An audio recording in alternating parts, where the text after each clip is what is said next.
All right, let's get started with the news. Trump named time of the year, person of the year. Hello? By his tower, is able to stay at home last night, and then is going to be ringing the bell.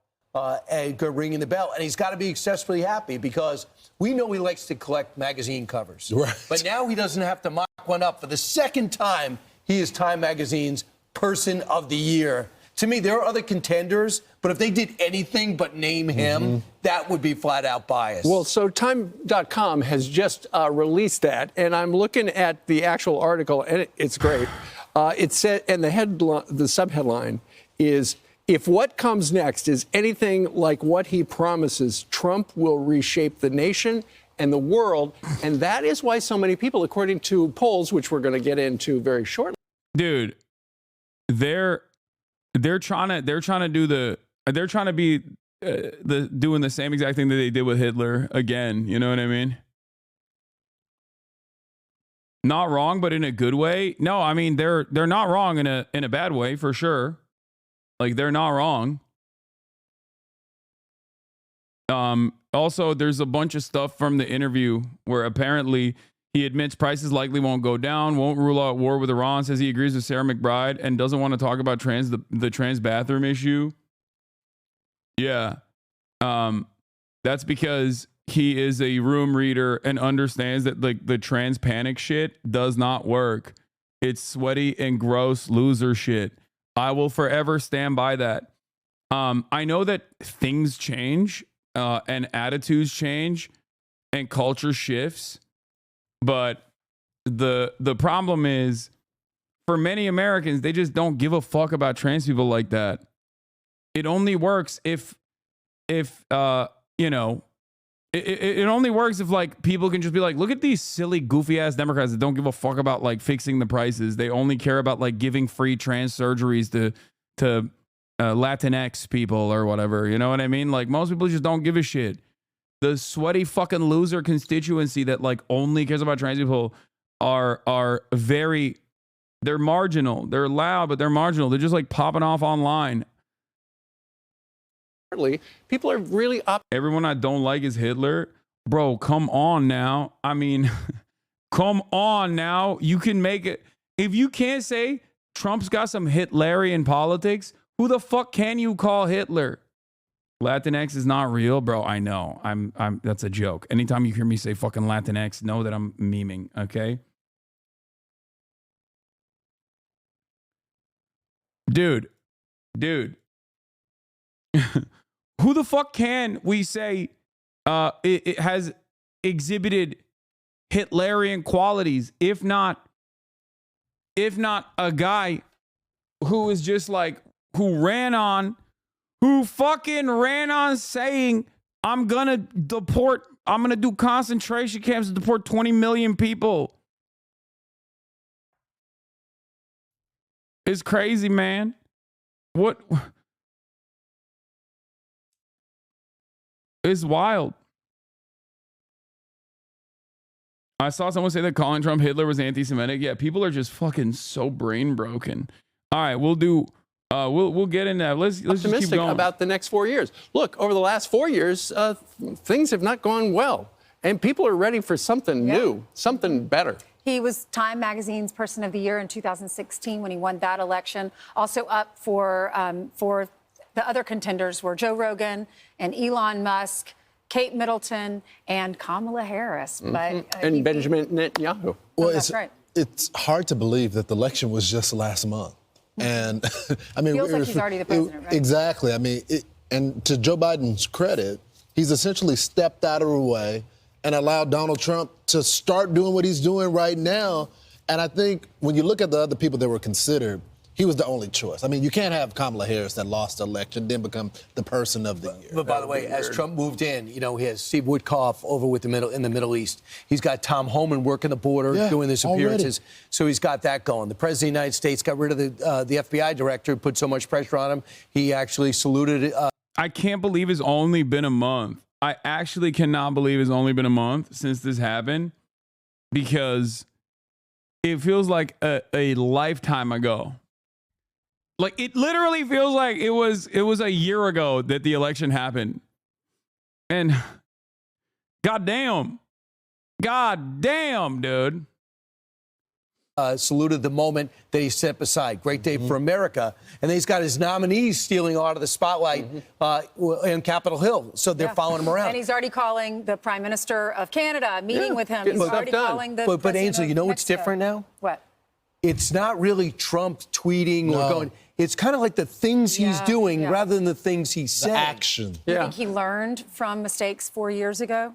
I don't know. I think it's definitely intentional. I also don't think he's not in the middle of an investigation. Yeah. No one's questioning the authenticity of his election. No. They're not talking about Michael Flynn making a call from Puerto Rico and them saying he's talking to the Russians about some secret deal to toss the country. Even Fetterman was tweeting on Truth Social. I think he's the first Democratic lawmaker to get on Truth Social and tweeted out that Donald Trump should be pardoned for the case here in New York. You know what, Ainsley, to your point about why he's doing things differently last time, I think last time when he won, it was kind of a surprise. It's like, okay, I ran for a year, but I won. Now what do I do? Yeah, it was a surprise because Americans were kind of oblivious to the ways in which America operates, okay? Many Americans were oblivious to the anger and resentment that a lot of people felt towards these institutions that ruined their lives. And many Americans were like, oh, they'll never vote for this like racist charlatan. There's no way. And Americans were like, nah, dog, that guy is just like me for real. He's talking like me and he's walking like me. And I think part of that shock came from the broadest subsects of society that still were laser focused on mainstream media as their primary source of information, that I think were deluding themselves into a different America than the one that actually exists. One where people do have reverence for the institutions, if that makes sense. And it's not. That's not the America that we live in. And that's part of the reason why I don't think there's going to be a revamp of the that's why I don't believe that there's going to be a revamp of like the hashtag resistance liberalism that happened immediately after Trump got elected the first time. What I mean by this is it was a shock for a lot of liberals who got a wake-up call and were like, we got to do something against this. We got to do something for it. And then they did, and then they protested, and not many things changed, right? Like nothing really changed.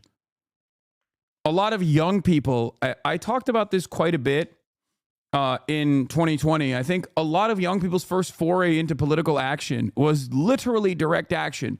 In the midst of COVID, there's a lot of panic, there's a lot of anger, and they see police brutality. They consider it to be unacceptable. They take it to the fucking streets. And then what came of that mass mobilization? Nothing. And when that happens and you get nothing after doing all of it, that you go out and you vote for the right guy and nothing changes. You go out and you march, you go out and you protest, you fuck shit up and nothing changes. Yeah, at that point, you're going to be like, well, I'm a little disillusioned by this process. So that's the problem, you know? Chatter said your katanas are upside down. No, they're not.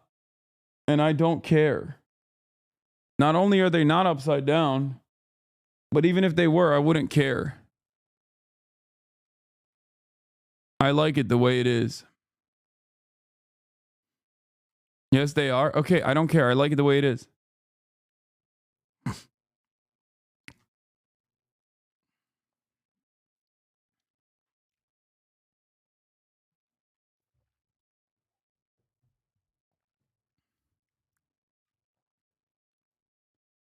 BLM, March for Our Lives, Women's March, Youth Climate stuff, all kind of led to nothing for progressive Gen Zers. Yeah.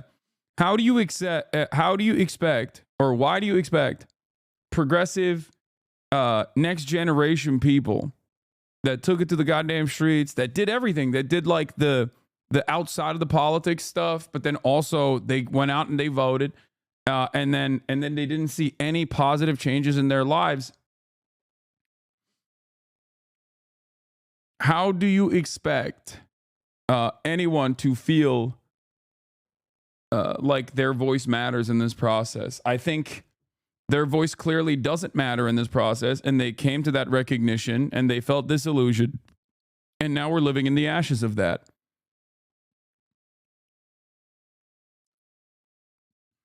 He's done it once before. Yeah, that's true. Some mistakes are always made along the way, but he's figured out how he has wanted to do it more efficiently. And so far, so good. And Elise Stefanik, by the way, got the Fetterman endorsement yesterday. That's the first time I've seen a Democrat come out and say that. Yeah, then they took a picture together. And to your point about Joe Biden just laying low, he's not doing anything except an historic number.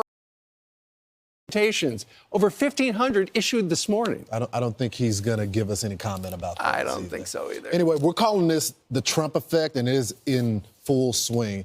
The last Fox News poll of the year is showing that the majority of voters feel hopeful about his victory, 54%. That's right. And with under 6 weeks until Inauguration Day on January 20th at noon, plans are well underway, including an invitation to the China President Xi Jinping to show up live in Washington.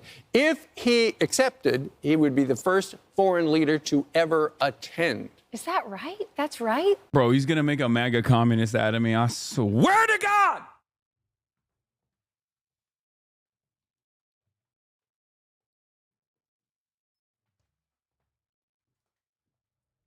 I swear to Christ, dude. Yo, what are you doing, man? Oh, God. His love for, like, strong men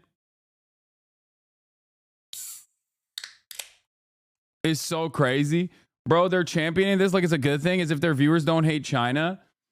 No, I mean, but Trump thinks it's a good thing because Trump is like, I'm very strong on China. But also at the same time, not only he's very strong on China, but also he likes the strongman aspects of Chinese governance. He likes that Xi is a strong man. Like he likes him for the wrong reasons, I guess, kind of. Like he doesn't like the centralized power for the broad, 15, 20-year agendas that can dramatically improve the material conditions of like Chinese people with like even development and stuff like that. But he likes it for the mass surveillance apparatus and the fact that like maybe he looks at it and he's like, well, you guys are really cleaning. You guys are really cleaning our pockets with your economy. I don't like it. And they worship you. They worship you over there. I want them to worship me. Yeah, it's crazy. He's jealous of Xi's perfect hairline. Yeah, he does have a really good hairline. The first foreign I'm leader hoping to it's ever attend. it's in the script. Okay. And Trump's inaugural fund getting a boost from a surprising source, from Mark Zuckerberg. This is only a surprising source if you're a fucking idiot, okay? This is the least surprising revelation. I've been saying this. It's only surprising if you're like, oh, I don't understand. We've been lying and saying Mark Zuckerberg is woke for the last like 4 years when it's very clear that he was never actually woke. He's a fucking billionaire. Of course he wasn't woke. They're like, oh, I'm shocked. I'm shocked that the company, the social media billionaire that is responsible perhaps for the most active right-wing QAnon radicalization is paying the piper, is bending the knee to the guy that he thinks is very cool. Of course, these guys are going to kiss the ring. Of course, they want favorable deals. They know Trump will play ball if they kiss that ring. Trump is not like a super petty, super vindictive guy. I don't think. He's not. He's a narcissist. You give him his flowers and he's going to be like, "Great. I love that. Can you help briefly explain why conservatives seem to be very concerned about human trafficking but are so callous with other issues concerning endangerment and rights violations of the general population? They're not actually worried about human trafficking either. They're just worried about like a conspiracy of human trafficking that they've concocted in their brains. I mean, the most famous instance of human trafficking that happened under the Biden administration in broad daylight when Republican governors Greg Abbott and Ron DeSantis actively trafficked humans from Texas to blue states to successfully blow up the processing structure that existed for people that wanted to get temporary protected status or legally seek out asylum. They did that. You know, they did that. They did that in broad daylight, and Biden did nothing about it. And it was one of the most successful ways of using humans and human trafficking to prove a point. Now, the real point that they proved was, yeah, if you dump 100,000 people that are supposed to have their day in court and get legally processed through the system into unsuspecting blue cities, and then the federal government doesn't actually get in, the federal government doesn't actually step in and like try to help to alleviate some of the stress here, then yeah, it's going to destroy the structure that exists. That's the only thing that they proved. The only thing they proved is when there's no federal mechanism of pushback that right-wing governors get away with human trafficking. Meta donating $1 million as the tech billionaire looks to mend ties with Trump. Because remember, he took him off of Facebook in 2021 and then put him back on a few years later. That tells you a lot that they're mending the relationship. Yeah. He grew his hair out and he started doing jiu-jitsu. I don't know if it's related. And he wanted to take on Elon Musk and it never happened. Yeah, he's trying to look more like Danny Penny, perhaps. Also, remember, the Zuckerbucks in those key districts made him put his hand on the scale with a shadow banning of conservative groups and conservative politicians. And he's not the only. I think it's kind of crazy because so much of like virtually every single thing this guy just said. Remember, this is the most popular news network in the United States of America. Okay. And virtually every single thing that man just said, Brian, kill me. Every single thing he said is just a straight up lie. Okay. There is no other way to tackle the issue without just addressing that he is just lying. Like the Zuckerbucks or the fact that Facebook was actively suppressing conservative opinions. This is a falsehood. Spend any time on Meta products. Spend any time on Facebook, and you will very quickly understand that this is just a straightforward lie, okay? Facebook is filled to the brim with the most insane right-wing sentiment. Right-wing content creators on the news tab on Facebook have consistently dominated. Back when I was a Facebook content creator for the Young Turks, I couldn't believe I couldn't believe what I was seeing. Like, these guys were actively going to Congress and saying, Facebook is suppressing us. Facebook is silencing us. Facebook is blacklisting us, right? When in fact, they weren't doing that at all, okay? They were not doing that at all. In that process, while they were cry-bullying Facebook to get more favorable algorithmic outcomes for themselves, they were already dominating the algorithm, okay? They were already dominating, and they never stopped dominating the algorithm. They've always dominated the algorithm, but what happened in that process is that they turned around and they hired right-wing Republicans. Okay, here, Facebook's top 10s. Yep. Facebook top 10s, a bot that posts the source of the top 10 performing links. This is on October 7, 2020. The top performing link posts on U.S. Facebook pages in the last 24 hours are from Dan Bongino, Fox News, Fox News, Fox News, Donald Trump for president, Fox News. Number 7, TMZ. Number 8 is CNN. Number 9 is NPR. Number 10 is CNN. And they still, at this time, were complaining about how much Facebook was suppressing the truth, how much Facebook was suppressing right-wing sentiment.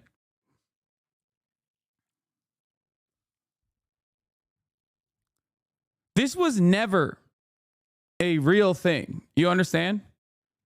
Republicans are so good at creating fake grievances, leaning on those fake grievances, and then creating an environment where they make everybody believe these fake grievances and then use Congress to basically bully these massive institutions, these big ass social media companies, in an effort to get even more favorable results than the ones that they already have.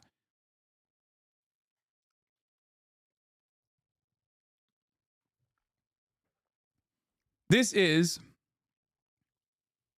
kind of similar to the way that right-wing grievances in the sphere of like Christian nationalism works, right? Most people understand that the idea that like Christianity and Christian thoughts are being suppressed in the United States of America is fucking stupid. Like the war on Christmas shit, right? Everybody laughs at this. But the real reasons why the Republicans actually run with this falsehood is because it's not necessarily that Christianity is being suppressed. The reason why they go with this grievance politics is because they match up. They match up some kind of like oppression, some kind of anti-Christianity oppression with gay people existing, with women being able to get abortions. It's a way to reframe restrictions that they want to implement it's a way to propagandize their position. It's a way to reframe the restrictions that they actually want to implement on others by saying, no, we don't want to restrict other people's freedoms. It's just that you're restricting my freedom. Okay? That's it. And it's the same process here where it's like, it's not that the right is being silenced. That's not real. They just made it up. But the real reason why they say that is so that they get even more favorable algorithmic boosts. That is the main purpose of this, and it works. That's how they get Congress to bully Facebook and maybe even threaten Facebook with like trust busting, for example, so that Facebook will then turn around and bring forward a right-wing people. Yeah, exactly. Work the referees. Thank you. Man Plan 80. They work the referees a little bit so that they go and they hire, Heritage Foundation people to do their content moderation. That's the real purpose here. And they have done that. They've been doing this since like 2016. Right? Like it's not new. It's not new at all. They had like people from Tucker Carlson's Daily Caller doing moderation on Facebook. It's ridiculous,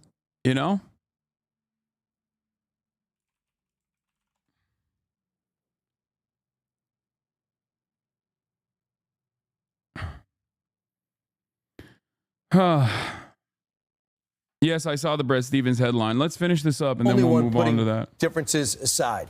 Democratic Senator John Fetterman joining Truth Social to, quote, meet folks where they are, especially in Pennsylvania, by the way, and calling to pardon Trump in his very first post. He also mentioned Hunter. And I'm Steve Doocy. I'm Brian Kilmeade. And I'm Ainsley Earhart. Well, thank you very much. This is an honor, a tremendous honor. I brought some of our compatriots along with us. They're going to do a beautiful job for you for the next 4 years. And it's really been something very special. And I have to say, Time Magazine getting this honor for the second time. I think I like it better this time, actually. But we did a good job. We had a great first term, despite a lot of turmoil caused unnecessarily. But the media's tamed down a little bit. They're liking us much better now, I think. If they don't, we'll have to just take them on again, and we don't want to do that. But I do want to thank Time Magazine. I've been on the cover many times. I don't know who has the record, but I can only probably talk well about 25%. Hitler. No, I'm just kidding. I don't know. How many times did Times Magazine choose Hitler as the man of the year? They have chosen Stalin a bunch of times as well, so maybe it's Stalin. RFK Jr. looks like a processed corpse because he is having the greatest food that you could possibly consume. FDR has 3.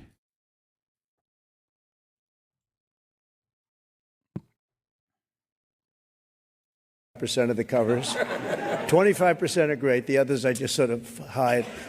But it's been an honor, and every time it's an honor, I will tell you. And thank you very much for doing it. And thank the whole group at Time. Really very professional people. Thank you very much.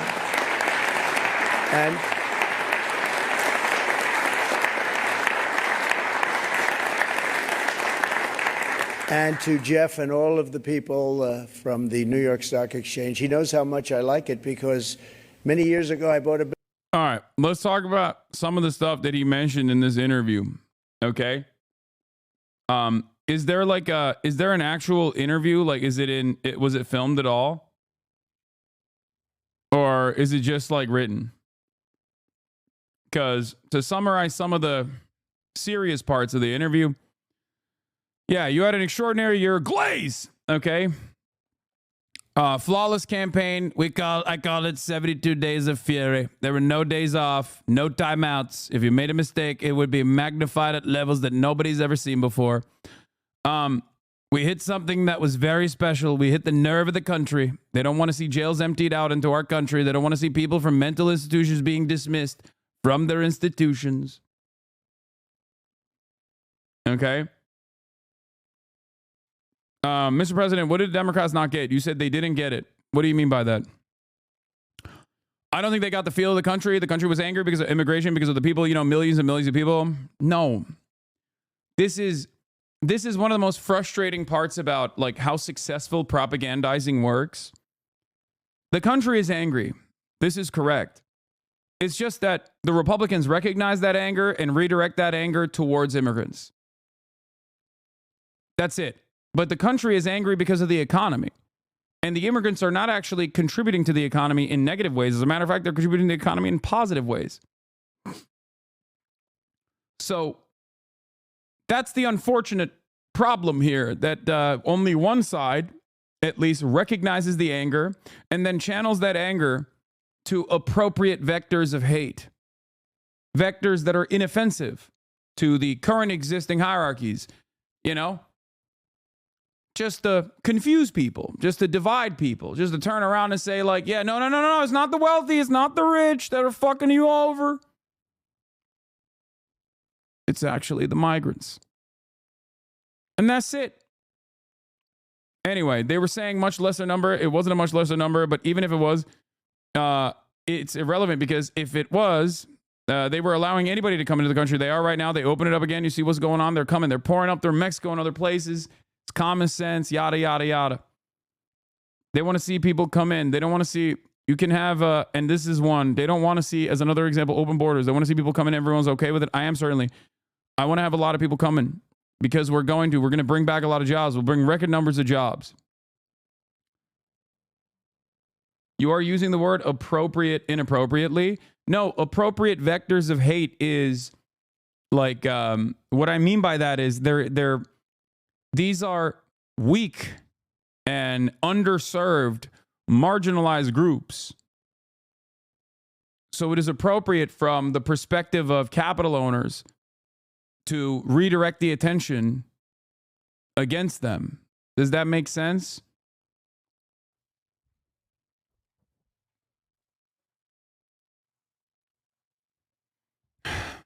That's it.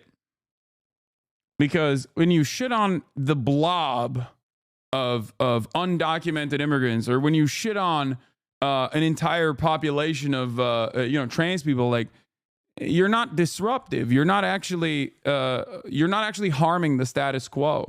Yeah, just use a different word. Man, shut the fuck up. Okay, here, take a week off. I used it correctly. What are we doing here?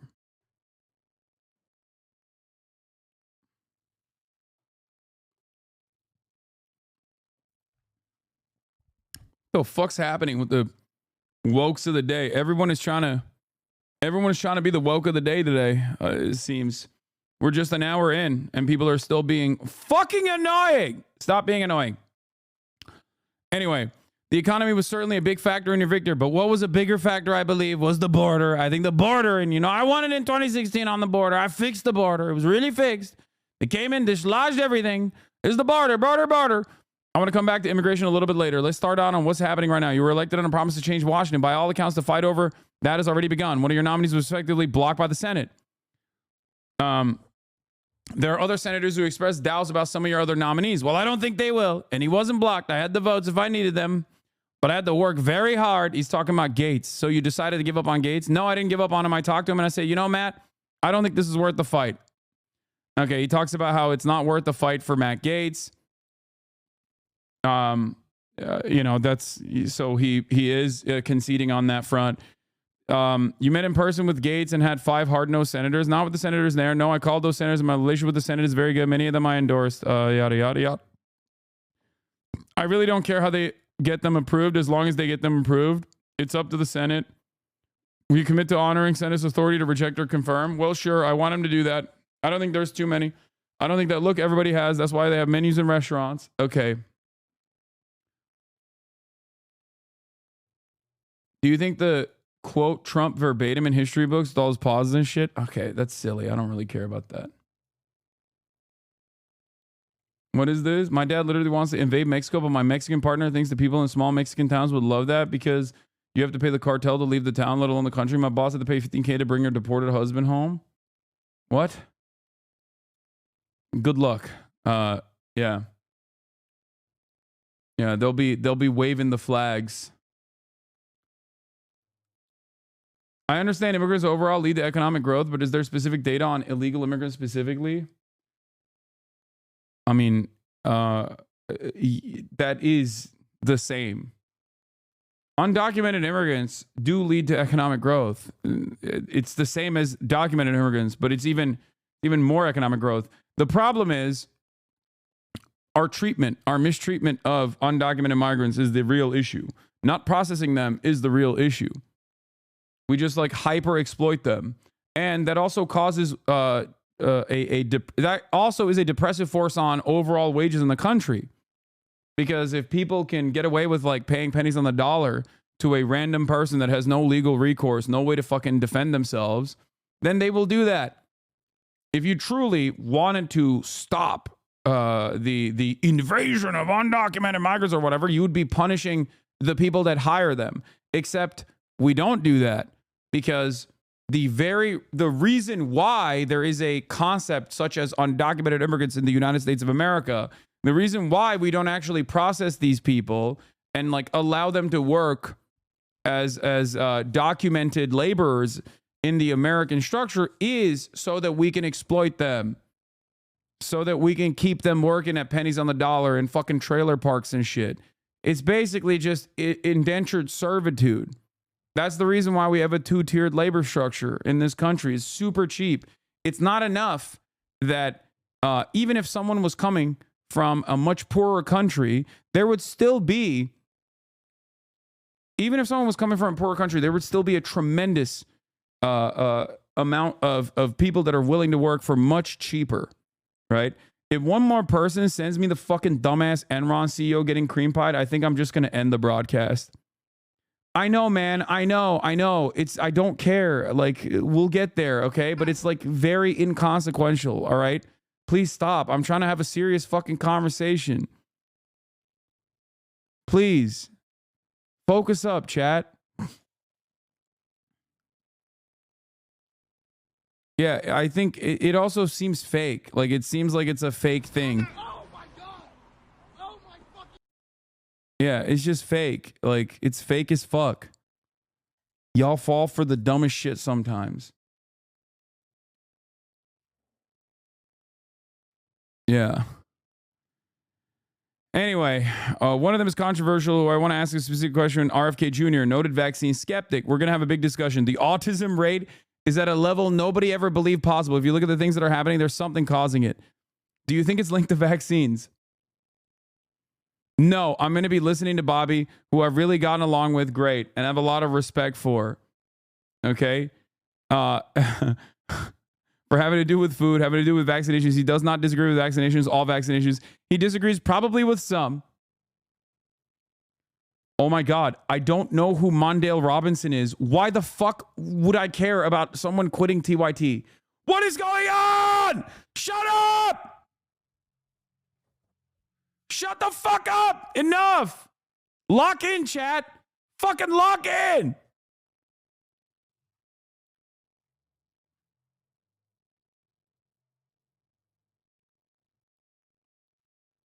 I'm cranky. I'm cranky. I'm officially cranky.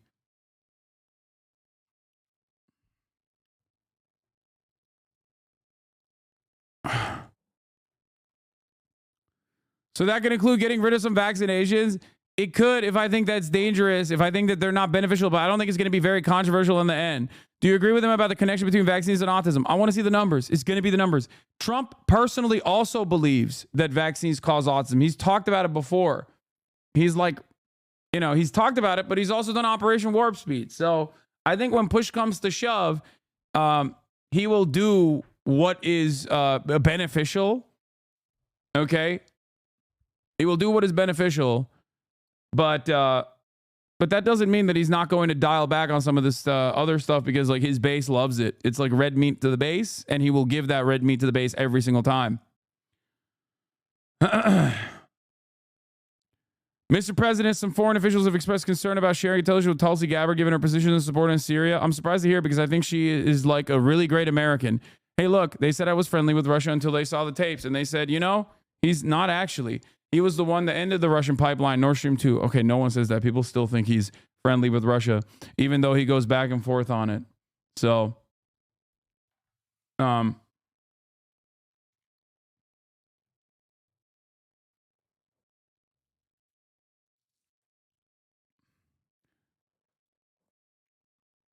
So I don't know. I'm surprised to hear it. Thank you. But yeah, wait, what? No, that's generous. Thank you. By the way, do you want hors d'oeuvres or anything? No, that's generous. Thank you. You sure? Yes, but thank you. If you learn the foreign officials are withholding intelligence because she is the head of your intelligence, would that change your calculus? I don't know. I'm surprised to hear it. I heard that the first time the other day. I mean, she's a great American. Okay, I don't care about this. Project 2025. No, look, I don't disagree with everything in Project 2025, but I disagree with some things. I specifically didn't want to read it because it was under my auspices. And I want to be able to say that, the only way I can say I have nothing to do with it is if I don't read it.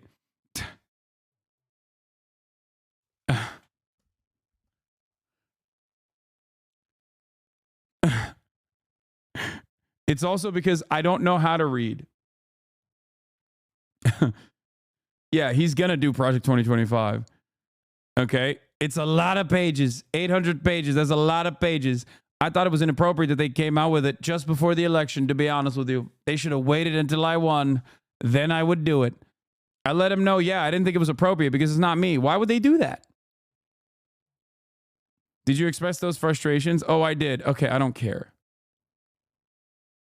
Let's shift to a topic that I know you care about, immigration. You recently said on True Social, you are planning to use, okay, this is the good stuff. This is the important stuff. So he plans to use the military to deport migrants. The Posse Comitatus Act prohibits the use of military for domestic law enforcement. What will you do if the military does not or refuse to carry out your orders? Well, it doesn't. It doesn't stop the military if it's an invasion of our country. And I consider it an invasion of our country. We have criminals coming into our countries that we've never seen. We've never seen before. We have people coming in at levels and record numbers. He just straight up is like, I don't give a fuck about the law, which we know already. Bandit MD11, thank you for the 5 gifted subs. And also on top of that, he's saying he's going to basically utilize like whatever he can to enforce these insanely violent processes that he wants to implement. And I'll only do what the law allows, but I will go up to the maximum level of what the law allows. And I think in many cases, the sheriffs and law enforcement is going to need help. We'll also get the National Guard. If you can't negotiate agreements with the receiving governments and none seem receptive, will you of necessity have to hold these detained migrants in camps? I'll get them into every country. Or we won't do businesses. So you won't need to build more detention facilities. No, because look, we may have to do it anyway. Because look, they brought in millions of people. And many of those people, right here, he's just like openly recognizing, yes, we're going to have to build camps. You look at prison populations, what's happening all over the world except here. No, I can't even conceive of why they would allow criminals. Why would somebody do that? Why would somebody do that? So you're saying there won't be new camps, more camps to hold detained migrants. Well, there might be.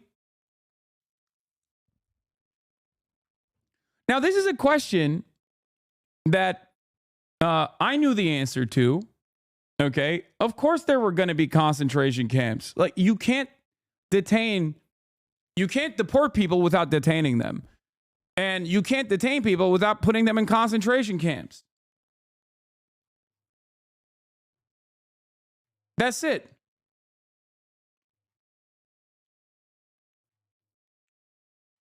That's it. Whatever it takes to get them out. I don't care, honestly. Whatever it takes to get them out. So for me to say this is Hitlerian is not an exaggeration. It's just an accurate understanding of Hitler and fascism in general. This is how it starts.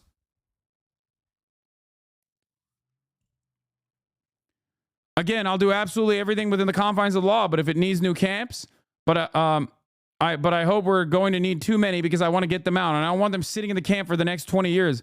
I want them out. And the countries have to take them back. And if they don't take them back, we won't do business with those countries. We will tariff those countries very substantially. When they send products in, they will have substantial tariffs, and it's going to make it very hard for them to do business with us.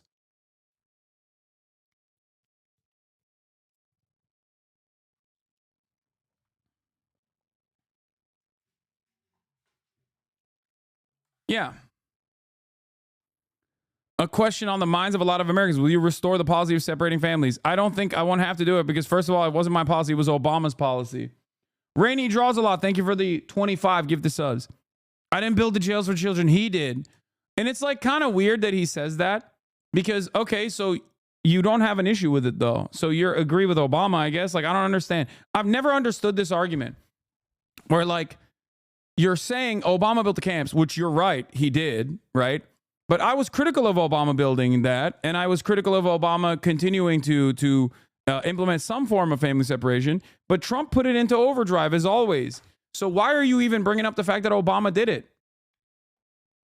Like, it's just such a stupid way to deflect because, okay, so if it's something that you disagreed with, I mean, if it's like, are you bringing this up because you disagree with Barack Obama? No, you agree with Barack Obama. Okay, what does that say?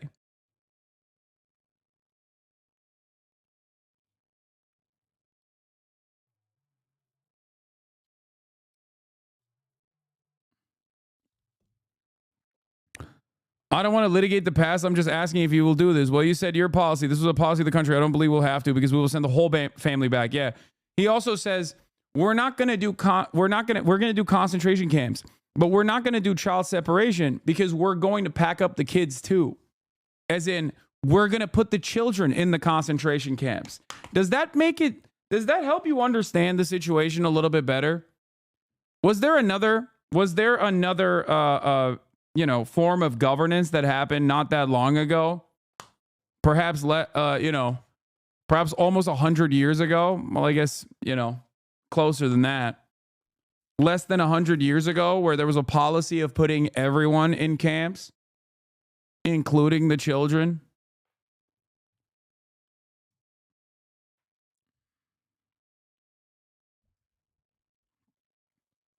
An important fact to note here is that 1 in 15 families in the United States of America are mixed status families, as in 1 in 15 homes need to be broken into by the federal government or the National Guard or federal agents like BORTAC units, demanding their paperwork, asking other homes if they have undocumented migrants that they're housing,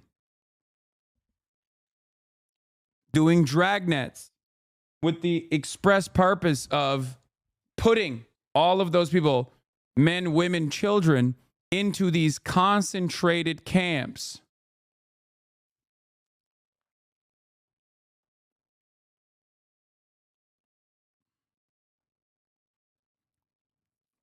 Raids at workplaces, raids in towns.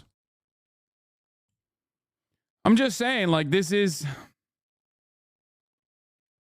something that he is signaling he's going to do. It was his signature policy that he said he was going to do. Deport them together? I would much rather deport them together, yes, than separate. By the way, when you talk about separation, we have 325,000 children here during Democrats, and this was done by the Democrats who are right now sex slaves or dead, and they were all allowed. Many of the people who voted for you, as you mentioned moments ago, cited high prices, particularly of food and groceries. If you deport millions of migrant agricultural workers, won't the food prices rise sharply? No, because we're going to let people in.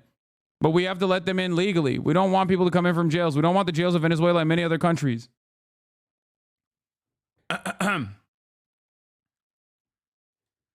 Why are you wearing my country shirt? Just curious. I don't know, man, because it's a sick shirt. The fuck's wrong with you? Just take the W, Lithuanian Andy. Oh my God.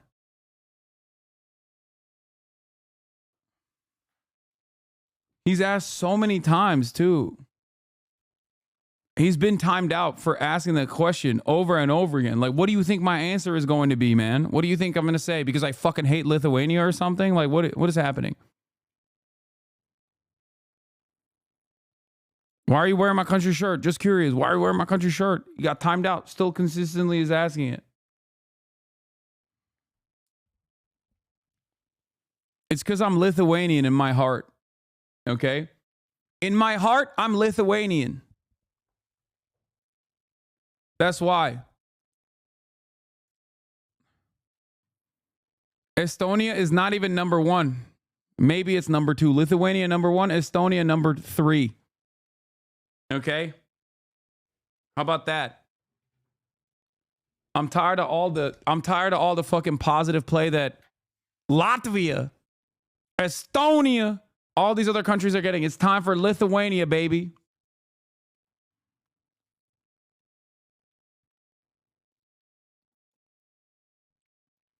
So, anyway, getting back to this. No, because we're going to let people in. We're going to have to let them in legally. Your transition co-chair, Howard Lutnick, said your appointees would be vetted for loyalty. Are you going to ask appointees take a loyalty pledge? He doesn't have to do that. If they don't follow your orders, will you fire them? If I think it's appropriate, I'd fire them. That makes sense. Okay. Does that go for civil servants? You put Elon Musk in charge of Doge, along with Vivek Ramaswamy, but on Musk specifically given the power to oversee agencies that regulate his companies. Isn't that a conflict of interest? I don't think so. Yeah. He doesn't care. It's pure graft. It is in the purest sense of the word, a conflict of interest. There's no questions about this. Okay? I mean, that's it. You got a billionaire who owns multiple companies who are being investigated by the regulatory agencies, and now he's in charge. He has influence over said regulatory agencies. That's it. That's a conflict of interest. He doesn't give a shit, though. But Elon Musk is talking about cuts that would directly affect NASA, which would then directly affect SpaceX's company. Isn't that the textbook definition of a conflict of interest? I think that Elon puts the country long before his company. That's fucking so false. It's so obviously false. Like, yeah, dude, totally. Elon Musk definitely puts country over interest.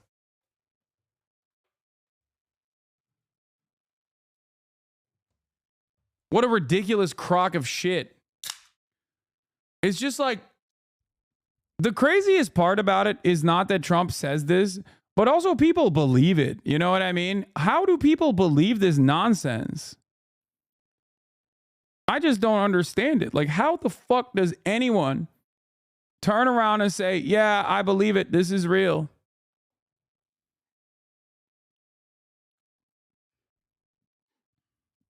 Yeah, this is a good billionaire. This is a good CEO. He's our guy.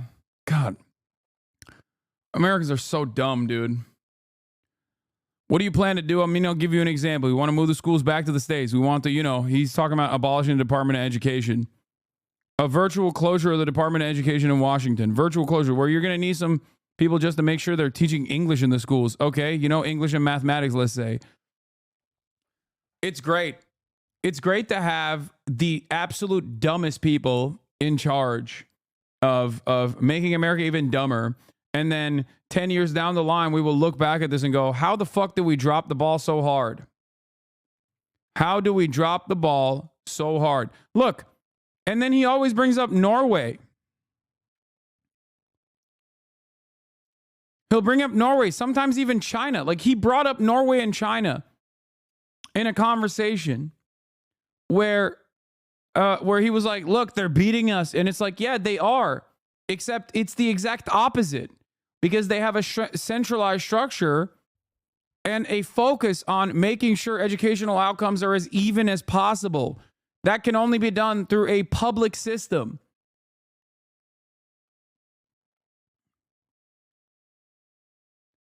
This is what is so frustrating. As a high school teacher, this will, one, completely get rid of special education funding, allow states to essentially privatize quality schooling, cause way more pushback than he thinks. I think we're so cooked. Like, I don't know. It's just, we are making the country shit. We are straight up. Norway is capitalist when you're criticizing socialism, and it's socialist when you want to copy their policies. Yeah, because Norway, much like every other fucking country, okay, is, first of all, I've never said Norway is socialist, but Norway, much like every other country, is a mixed market economy. It has some socialized aspects, and it has plenty of capitalism also. I would never call Norway a socialist state. Ultimately, it's a capitalist mixed market economy. So is America, for the record. It's just that the socialization, the socialized aspects of American existence are very limited. It's ascetic in comparison to these other European counterparts. But people do this all the time. That's what reactionaries do. I mean, yeah, they also do this. You're right, but they also do this for China. You know, they'll be like, China is terrifying. Is a communist shithole. But then also when they want to talk about like the abolition of poverty, they're like, capitalism has been tremendous for China. They've destroyed, at the global stage, they've eradicated global extreme poverty levels in China because of capitalism.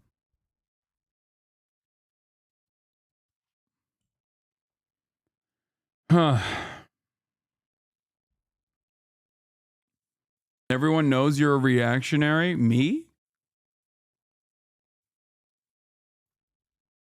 I don't think you understand what that word means.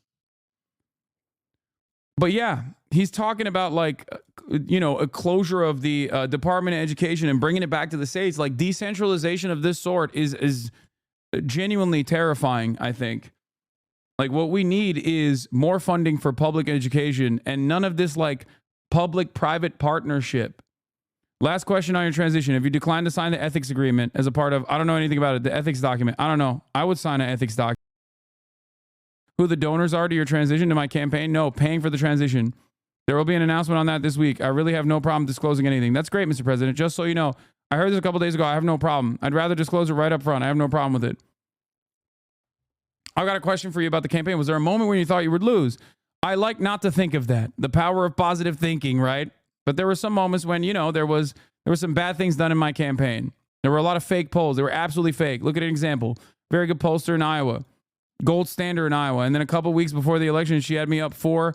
And then that brought it way down below 1918. That was a big story because I was only up 4 when she did that, where I was down 3. And that became headlines all over the place just before the election. When you saw that, did you think you were going to lose? I thought it was a wrong poll because we had an Emerson poll that had us up 18, you know. What was the darkest moment? I think we have an obligation with the 60 Minutes interviews my opponent. There's a news program. Speaking of Kamala Harris, what do you think her worst mistakes was? Taking the assignment, number 1, because you have to know what you're good at. Did she make any tactical mistakes? I think that when she wouldn't talk to anybody, it shone a light on her. In other words, if she would have gone out and just did interviews that are comparable to Steve, if there's anybody comparable would say, could you do an interview here, an interview there? You know, she didn't do anything. Oh my God, he's not wrong. And people said, is there something wrong with her? Why would they? I mean, I'm doing this interview with you. I did interviews with, if I had the time, anybody that would ask, I'd do interviews. I watched the whole thing, sir. Yes. Oh, good. I hope you liked it. But I found it to be a pleasure to do it. It's not like he did that. He did.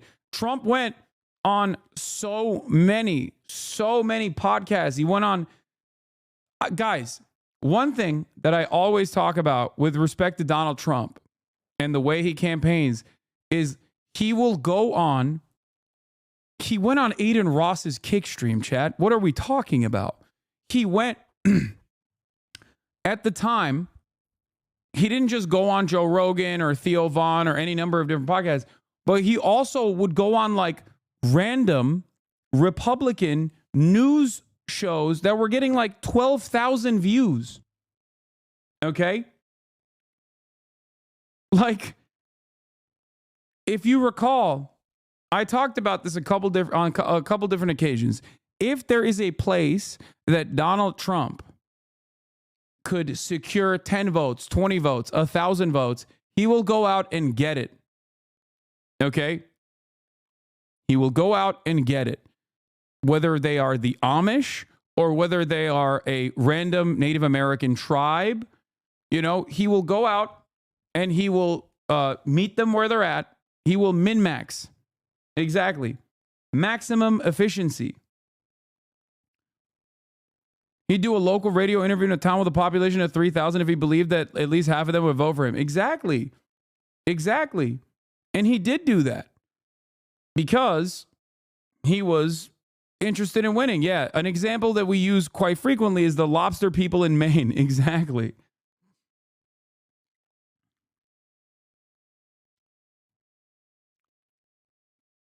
The issue here, however, for Kamala Harris versus Donald Trump is that Donald Trump can do that because he's a telegenic figure. He's a TV personality. He knows how to do that. Kamala Harris does not know how to do that. I'm not convinced that there is someone else who can emulate that in the Republican Party, by the way. I don't think JD Vance is that guy. The door knocking thing you posted earlier,